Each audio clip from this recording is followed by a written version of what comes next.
Google Sites vous permet également d'ajouter à l'intérieur de l'une de vos pages web un agenda, votre agenda personnel, l'agenda des groupes auxquels vous appartenez. Il faut impérativement que vous ayez des droits sur cet agenda. Donc vous retrouverez votre agenda à vous, les agendas des groupes dont vous faites partie, et vous pourrez accéder à tous les agendas évidemment publics créés avec Google Agenda. Donc là, je suis sur le site de l'équipe informatique et j'aimerais bien faire apparaître l'agenda de l'équipe sur une page web du site intranet de cette équipe.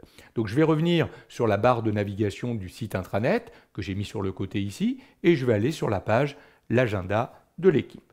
Dans Insérer, je vais tout simplement cliquer Agenda. Et vous voyez que automatiquement, Google Sites me propose l'ensemble des agendas auxquels j'ai accès. Donc je retrouve mon agenda personnel, je retrouve l'agenda de l'équipe informatique puisque je suis membre du groupe équipe informatique, je retrouve l'accès à tous les agendas bien sûr publics, et moi ici j'ai accès aussi à un certain nombre d'agendas de salles que je gère.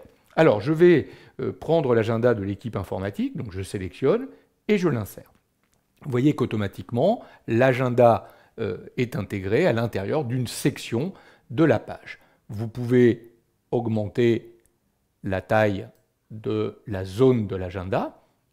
Vous allez pouvoir également paramétrer la façon dont l'agenda est affiché sur la page. On voit que pour l'instant, il sera affiché en mode planning.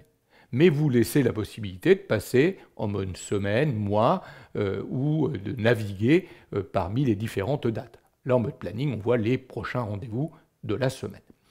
Pour paramétrer cet agenda, on va venir cliquer la petite roue crantée.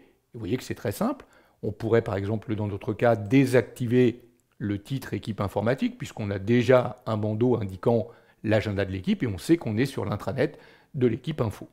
On peut ou pas afficher la date. Nous, on va laisser la date affichée. On peut laisser actifs ou pas les boutons de navigation. Nous, on va le laisser. Cela nous permettra d'aller voir, pourquoi pas, l'agenda de la semaine prochaine ou du mois prochain si on le veut. Ça n'est pas obligatoire. Vous pouvez désactiver les boutons de navigation. Vous pouvez afficher le fuseau horaire de votre site, voir le fuseau horaire de l'internaute, en fonction de l'endroit où il est au moment où il consulte votre site. Vous pouvez laisser la possibilité aux personnes qui viendront sur votre site de passer du mode planning au mode semaine au mode mois. C'est ce qui est fait ici. Si vous le désactivez, évidemment, on ne pourra plus basculer d'un mode à un autre. On sera obligé d'utiliser le mode d'affichage qui a été sélectionné ici. Moi, je vais le laisser, mais je vais laisser par défaut l'affichage en semaine. Je vais terminer. Vous voyez que automatiquement, mon agenda a été modifié. Si je passe en mode aperçu, on voit bien qu'on accède sans problème à cet agenda. On a la possibilité de basculer au mois, au planning, puisqu'on a laissé cette possibilité.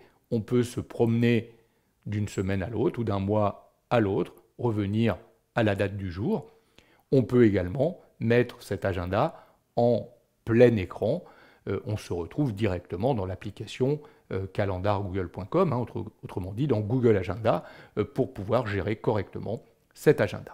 Donc voilà comment très simplement on peut intégrer l'agenda de l'équipe, notre agenda personnel, un agenda public réalisé avec Google Agenda sur une page web de notre site réalisée avec Google Sites.